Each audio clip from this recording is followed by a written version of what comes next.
Demokrasi pada masa UPN.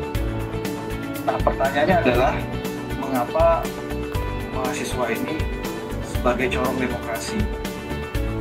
Pertanyaannya adalah ya, kita ya, sebagai mahasiswa, sebagai bagian dari organisasi masyarakat sipil ya yang terbentuk secara bottom-up ya. Sangat krusial bukan hanya untuk memahami apa yang akan terjadi, tetapi juga untuk menentukan bagaimana kita merespons dan mengambil posisi. Dan yang Di era terbuka hari ini ya, di mana tadi saya sudah menjelaskan juga bahwa dibuka yang berupa kultus atau pada lembaga pemerintah.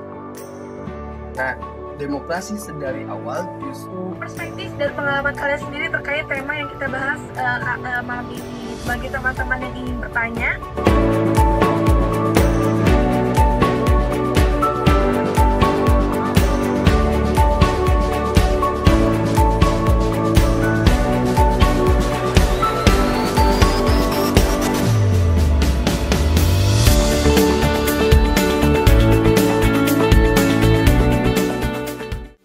Twitter gitu. Jadi kalau di Twitter kan sempat beberapa trending topic, aku punya pandangan sendiri gitu. Jadi itu udah cukup kuat lah untuk tiga itu. Jadi kayak dari Fakultas Ekonomi dan Bisnis. Kalau aku as anak FEB mungkin ya itu mungkin tingkatnya tuh lebih ya sekarang kita kalau ngeliat informasi pasti carinya di media sosial atau di ruang digital. Dan satu lagi yang paling aku highlight adalah penyebar luasan. Mengarah ke politik emang, jadi mereka tuh cuman ngebahas apa yang dilihat dari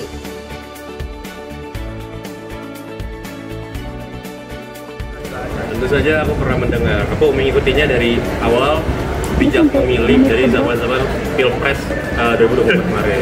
Jika ada tahu, kasih tahu. Menurut Nanda sendiri gimana sih bagaimana cara komunitas bijak memilih menyampaikan pendidikan caleg yang mau maju di Pilpres kemarin? Jadi Nanda cukup memperhatikan dan merasakan. Oke, sebelumnya terima kasih banyak. Kenalin, aku Zahra Safarina, akrab dipanggil Ara. Aku dari Fakultas Hukum Angkatan 2020. Pertanyaan pertama tuh, apakah Ara sendiri pernah mendengar nggak atau mengetahui gitu tentang komunitas bijak memilih? Aku pernah dengar sih, dan aku juga pernah. Sebelumnya perkenalan diri dulu sama prodinya dari mana? Nama saya Daud Ari Marasani Pasaribu. Komunitas bijak memilih, kayak pernah dengar nggak? Nggak pernah ya? Iya. Kita kan sebagai mahasiswa nih ya, menurut lo sendiri peran generasi muda nih khususnya. Assalamualaikum warahmatullahi wabarakatuh. Jadi hari ini aku bakal mewawancarai tentang pengetahuan tentang KPIBA dari Biro Periksaan Masyarakat. Rasanya mahasiswa dalam menurut aku penting banget ya peran generasi muda karena kan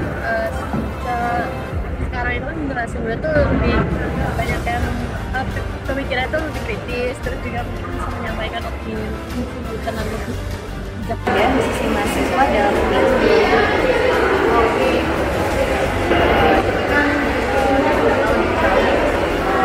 mengambil jurusan yang betul itu mahasiswa ya berdasarkan pengalaman. Assalamualaikum teman-teman semua.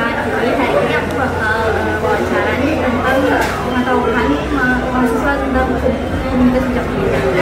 Jadi hari ini aku udah sama dari Fakultas Ilmu Komputer jurusan S1 Informatika. Oke, langsung aja ke pertanyaan pertama ya Kak.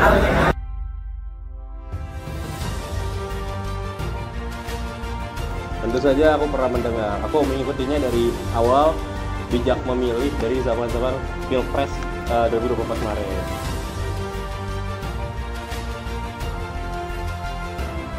Oke, yang aku tahu kan bijak memilih itu pada waktu itu disampaikan melalui dua platform, kan ada Instagram utamanya, terus ada mereka website-nya juga. Bahkan Instagramnya itu dikemas dengan cara infografis yang benar-benar menarik banget lah buat dibaca, nggak bosenin, nggak monoton gitu, dan juga dilanjutkan dengan pembuatan. Aku juga sempat buka website-nya itu kayak benar-benar ngejelasin secara rinci gitu apa saja program kerja yang yang dibawakan oleh masing-masing paslon, atau bahkan dari tiap-tiap partai, ataupun apa sih yang menjadi ide-ide dari tiap-tiap caleg yang mau maju di Pilpres kemarin atau pemilu kemarin.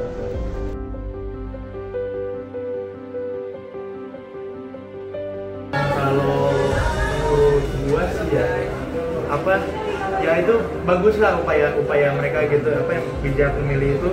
Jadi maksudnya bijak untuk biar transparan lah gitu, mereka ngasih tahu ke apalagi target pasarnya Gen Z gitu.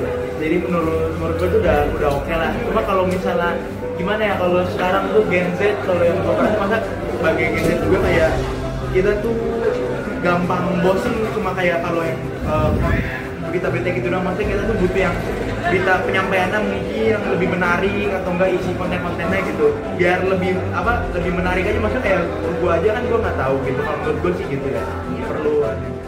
Jujur lumayan cukup membantu aku banget ya, cukup jauh banget maksudnya terkait dengan bagaimana aku pada awalnya memilih gitu, karena memang ini based on pribadi aku aja, bahwasannya aku tuh beneran pindah milih. Yang pada awalnya nggak bisa aku buat paslon mana gitu, tapi intinya misalnya awalnya paslon A misalnya, terus juga setelah aku maksudnya setelah aku mengikuti secara lebih jauh lagi gitu, mengikuti secara lebih mendalam, buka Instagram mereka, diberikan pilihan oleh mereka untuk membuka secara lebih luas gitu mengenai apa saja program juga oleh tiap paslon-paslonnya, lalu buka website mereka, pros konsinya apa aja. Saya setelah aku melihat mempertimbangkan segala macam apa tersebut, aku berusaha untuk pindah pilihan gitu, untuk pilihan yang menurut aku lebih baik gitu.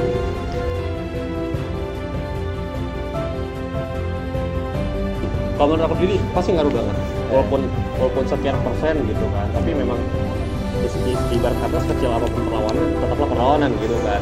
Ketika aku misalnya simple lagi scroll TikTok, misalnya FYP aku mungkin mengenai bola, mengenai politik, tiba-tiba ada suatu TikTok mengenai politik, pasti kan bakal sampai juga gitu informasi ke aku. Jadi kayak aku tahu nih kira-kira perkembangan politik Indonesia itu sejauh apa gitu.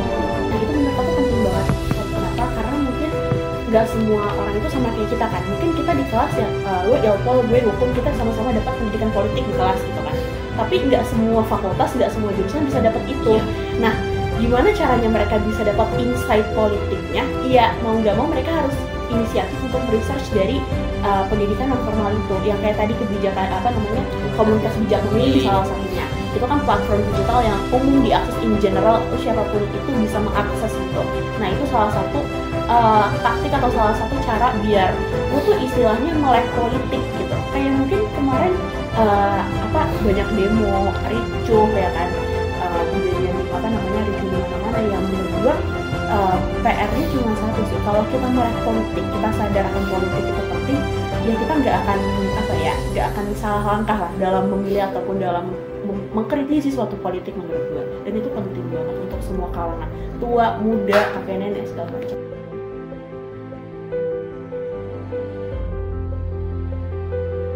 Sebenarnya sih balik lagi ke tadi sih literasi ya sebenarnya. Karena kalau kita nggak cari digging ke masing-masing calon itu tuh kita nggak bakal dapat gambaran sih ya, kayak mau milih yang mana, terus juga nggak tahu kebijakannya apa aja sih yang mereka bakal keluarin gitu. Oke, mungkin ini lebih ke pastinya yang pertama adalah harus kesadaran dari mahasiswa itu sendiri gitu lah, yang ditingkatkan dari diri mereka sendiri, apalagi dengan mereka yang udah nantinya dewasa kan 5 tahun lagi dari sekarang, 4 tahun lagi dari sekarang gitu, ketika mereka udah dewasa dan pastinya akan banyak faktor-faktor di kehidupan mereka yang nantinya bersinggungan langsung gitu dengan politik itu sendiri, dan arah sejarah politik itu sendiri gitu. Dan apalagi dengan dengan masifnya pemberitaan di media sosial segala macam media massa, itu pastinya sedikit demi sedikit itu akan meningkatkan kesadaran berpolitik dari teman-teman mahasiswa itu sendiri gitu. Tapi memang pada intinya adalah bagaimana nantinya di tahun 2029 itu mereka mahasiswa itu menyadari urgensi untuk ikut serta tidak melek dalam politik Indonesia, dan juga bagaimana nantinya para paslon-paslon itu mampu untuk mengkampanyekan apa yang menjadi program kerja mereka, apa yang mau mereka bawakan kedepannya untuk Indonesia ini kepada utamanya program-program yang nantinya menyasar kepada generasi muda itu sendiri gitu. Jadi ya perlu kolaborasi lah antara pihak pemerintah dan juga pihak masyarakat itu sendiri, kesadaran kolektif rakyat Indonesia.